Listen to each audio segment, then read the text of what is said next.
नमस्कार। राहुल गांधी की भारत जोड़ो यात्रा 19 जनवरी को जम्मू कश्मीर में प्रवेश करेगी और अगले 11 दिनों तक ये यात्रा जम्मू कश्मीर में जारी रहेगी और अंततः इसका समापन 30 जनवरी को श्रीनगर के लाल चौक पर झंडा फहराने के साथ होगा।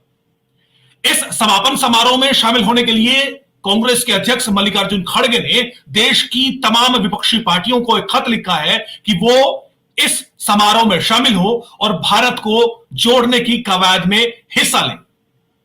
अब बड़ा दिलचस्प है कि चूंकि ये यात्रा कश्मीर में समाप्त होने जा रही है, यहां पर इसकी मेजबानी करेंगी पीडीपी और नेशनल कॉन्फ्रेंस। हम जानते हैं कि यूपी में भारत जोड़ो यात्रा के दौरान फारूक अब्दुल्ला पहले ही इस यात्रा में राहुल गांधी के साथ कदम ताल मिला चुके हैं और पहले ही महबूबा मुफ्ती भी इसमें शामिल होने की हामी भर चुकी है, यानी श्रीनगर में वो मुख्यतः राहुल गांधी के साथ कदम ताल मिलाती नजर आएंगी। लेकिन दिलचस्प देखिए, नाम भारत जोड़ो यात्रा है, लेकिन उससे पहले ही नेशनल कॉन्फ्रेंस और पीडीपी ने ऐसे बयान देने शुरू कर दिए हैं जो कि भारत जोड़ने वाले कतई नहीं है, बल्कि ये भारत को तोड़ने वाले पाकिस्तान के नैरेटिव के बयान है। ताजा बयान नेशनल कॉन्फ्रेंस के बड़े नेता मुस्तफा कमाल का है। उन्होंने कहा है फरवरी 2019 को जो पुलवामा में बड़ा आतंकी हमला हुआ था सीआरपीएफ काफिले पर, उस पर फिर से सवाल खड़े किए हैं। टाइमिंग देखिए, 19 जनवरी को जब भारत जोड़ो यात्रा जो जम्मू कश्मीर में प्रवेश करेगी, वहां पर जब पूरी मीडिया का जो अटेंशन है वो जम्मू कश्मीर पर फोकस होने वाला है, जाहिर है फिर से वही आर्टिकल 370, आर्टिकल 35A और वही सब बातें होने वाली हैं। तो उससे पहले ही नेशनल कॉन्फ्रेंस और पीडीपी ने माहौल बनाना शुरू कर दिया है। अचानक बिना किसी परिप्रेक्ष्य के, बिना किसी संदर्भ के मुस्तफा कमाल ने एक बयान दिया है पुलवामा हमले को लेकर। उन्होंने कहा है कि पुलवामा हमला भारत की एजेंसियों के द्वारा कराया गया हमला है और वो हमला इसलिए कराया गया चूंकि उस सीआरपीएफ के कॉन्वॉय में, काफिले में, जिस बस में सीआरपीएफ के जवान मारे गए थे, चूंकि वो शेड्यूल समाज से जुड़े हुए थे, वो पिछड़े समाज से जुड़े हुए थे, लिहाजा वो हमला किया गया। ये वही नैरेटिव है जो कि पाकिस्तान लगातार फैलाने की कोशिश करता रहा है। अब सुनिए। राजौरी में विलेज डिफेंस कमेटीज फिर कायम की गई है। जिस वक्त डोडा में कायम की गई थी, किश्तवाड़ में कायम की गई थी, उन्होंने जो लोगों के साथ बुरा हाल किया है, आज भी लोग कांपते हैं। किस तरीके से आम इंसानों को उन्होंने तंग किया, और इसी तरीके से अब यहाँ भी जो है डिफेंस कमेटी पर खुद जाके हथियार देते हैं। भाई इतनी फौज है, आधे से ज़्यादा फौज तो यहाँ जो है, इन चीज़ों की ज़रूरत क्या पड़ी? आप गांव वालों को गांव वालों से लड़वाना चाहते हैं, आप यहाँ के लोगों को लोगों से लड़वाना चाहते हैं। आप ये बावर देने की कोशिश कर रहे हैं कि हमने लोगों को भी अपने साथ मिलाया, ये भी बंदूक उठाएं, कि ये बावर देने की कोशिश कर रहे हैं कि आप फेल हो गए हैं। हम तो चाहते हैं कि ये डेमोक्रेटिक गवर्नमेंट है। हम चाहते हैं ये बंदूक का जो है नॉन सिविलियन यूज़ के लिए, ठीक आर्मी शार्मी के लिए, तो इस तरीके से बंदूकें आप उन लोगों को बांट रहे हैं जिनको बंदूक का इल्म है नहीं। किस लिए कर रहे हैं आप यहाँ जज्बात को आग लगा रहे हैं।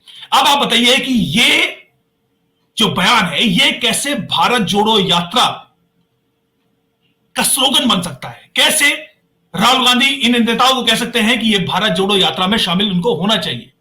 लेकिन इसमें हैरानी इसलिए भी नहीं है क्योंकि खुद कांग्रेस के नेता इस तरह के बयान पहले भी देते रहे। उनको लगता है कि भारत की सेना विरोधी, भारत की एजेंसी के विरोधी और भारत के खिलाफ ऐसे बयान देंगे तो निश्चित तौर पर यही भारत की असली सेवा है। ये उनका नैरेटिव हम पहले भी देखते रहे हैं। लेकिन इससे पहले हमने देखा कि पीडीपी की मुखिया महबूबा मुफ्ती भी इसी तरह के सवाल उठाती रही हैं। वो भी आर्टिकल 370 हटाने का मसला हो, हाल ही में राजौरी का हमला हो, और लगातार जो भी हमले हुए हैं उस पे भारत सरकार पर, भारत की सेना पर सवाल खड़ी वो करती रही हैं। वो सवाल उठाती रही है कि अब जम्मू कश्मीर में सेना की जरूरत नहीं है, सेना को उस वहां से हटा देना चाहिए। अगर मीडिया बात करता तो वो देखता इस वक्त जम्मू कश्मीर एक छावनी बना है फौज की, चप्पे चप्पे पे फौज। हमें फौज से कोई इख्तिलाफ नहीं है, मगर हम कहते हैं इनको जो काम करना था कर चुके। अगर आप कहते हो बीजेपी वालों जम्मू के कश्मीर के हालात ठीक हो गए हैं तो फौज को आहिस्ता आहिस्ता बारकू में वापस भेज दो, एस्पा को खत्म करो। अगर आप कहते हो जम्मू कश्मीर में हालात ठीक हो गए, आप तो उल्टा कर रहे हो, आप तो और फौज ला रहे हो, आप तो यहाँ के लोगों को हाथ में हथियार दे रहे हो। ये कैसे चलेगा? ये कौन सा हिंदुस्तान बनाना चाहते हो आप? इस तरह के बयानबाजी से आप अंदाजा लगा सकते हैं कि 30 जनवरी को जो समापन समारोह होगा उसका क्या क्लेवर होने वाला है, वहां पर किस तरह की बातें होने वाली हैं, किस तरह भारत को जोड़ने का नैरेटिव खड़ा किया जाना है, ये आप आसानी से अंदाजा लगा सकते हैं। क्योंकि वहां पर जब श्रीनगर में वो समापन समारोह होगा, निश्चित तौर पर न सिर्फ देश का मीडिया बल्कि अंतर्राष्ट्रीय मीडिया की नजर भी वहां पर होगी। उससे फिर से उसी तरह की डिबेट, देश विरोधी डिबेट शुरू करने की कोशिश अभी से उसका अंदेशा लगना शुरू हो गया है। ये मुस्तफा कमाल भाई साहब हैं, इन्होंने न सिर्फ पुलवामा हमले को लेकर बात कही है, हाल ही में जो राजौरी के डांगरी गांव में हमला हुआ उसके बाद भारत की एजेंसी ने तय किया कि विलेज डिफेंस कमेटी जो पहले बनाई गई थी 1995 के बाद, उनको दोबारा से मजबूत किया जाए। और भारत की सेना ने, जम्मू कश्मीर पुलिस ने राजौरी में और पुंछ के सुदूर गांव क्षेत्रों में उनको आत्मरक्षा के लिए हथियार दिए हैं, उनको ट्रेनिंग भी दी जा रही है। तो उसको लेकर भी मुस्तफा कमाल और नेशनल कॉन्फ्रेंस और पीडीपी की पार्टी खतरनाक तरीके से डरी हुई है। वो कह रही है कि इससे गांव के लोग आपस में भिड़ेंगे। ये हथियार उनको आतंकियों से आत्मरक्षा के लिए दिया गया है। लेकिन मुस्तफा कमाल ये किस तरह की बयानबाजी कर रहे हैं कि इससे लोगों में फेमिनिस्टता बढ़ेगी, आपस में लोग लड़ेंगे, इससे जम्मू कश्मीर के लोगों को आपस में भिड़ाने की साजिश की जा रही है। आप आसानी से अंदाजा लगा सकते हैं कि अगर ये हथियार ना दिए जाएं तो इससे किसका भला होने वाला है। इस तरह का नैरेटिव खड़ा करने की कोशिश की जा रही है जो सीधे सीधे तौर पर कहें तो देश विरोधी है, जम्मू कश्मीर विरोधी है, जम्मू कश्मीर के लोगों का विरोधी है। इसमें हिंदू और मुस्लिम दोनों हैं और ये पाकिस्तान का नैरेटिव है। और ये नैरेटिव आने वाले दिनों में आपको भारत जोड़ो यात्रा का नैरेटिव भी बनता हुआ दिखाई देने वाला है। उसका अंदेशा अभी से लगना शुरू हो गया है। हालांकि दिलचस्प ये है कि इन तमाम पॉलिटिकल पार्टियों को तो कांग्रेस राहुल गांधी अपनी भारत जोड़ो यात्रा में शामिल करना चाहती है, जो कि लगातार इस तरह के सेना विरोधी, भारत विरोधी बयान दे रहे हैं। लेकिन राहुल गांधी अपने ही चचेरे भाई वरुण गांधी को अपनी पार्टी फोल्ड में अपनाने से इनकार कर रहे हैं।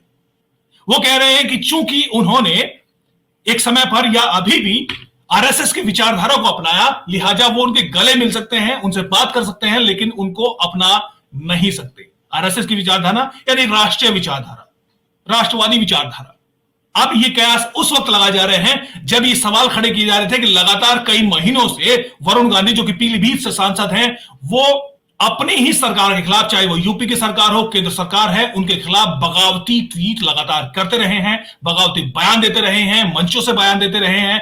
इसलिए ये कयास लगा जा रहा था कि देर सवेर हो ना हो वरुण गांधी मंत्री पद न मिलने से नाराज अगले चुनावों से पहले राहुल गांधी की पार्टी कांग्रेस का दामन थाम सकते हैं। और ये कयास इसलिए भी तेज हो गए थे कि जब भारत जोड़ो यात्रा में राहुल गांधी तमाम विपक्षी पार्टियों को अपने साथ मिलाने की कोशिश कर रहे हैं, तो संभव है कि वो इसमें अपने चचेरे भाई वरुण गांधी को भी मिला ले। लेकिन अंततः राहुल गांधी ने स्पष्ट कर दिया कि वो अपने भाई को नहीं मिलाएंगे, चूंकि उसकी विचारधारा अलग है।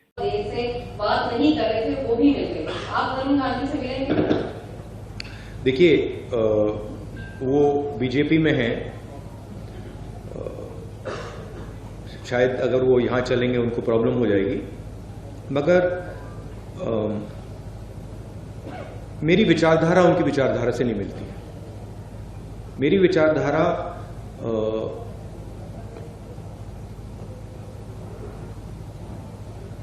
मैं आरएसएस के ऑफिस में कभी नहीं जा सकता।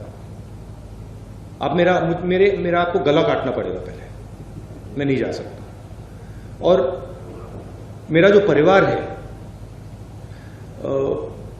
उसकी एक विचारधारा है, उसका एक थॉट सिस्टम है, थिंकिंग सिस्टम है।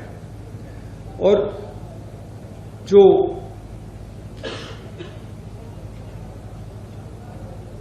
वरुण है, उन्होंने एक समय, शायद आज भी, उस विचारधारा को अपनाया और उस विचारधारा को अपना बनाया, तो मैं उस बात को एक्सेप्ट नहीं कर सकता।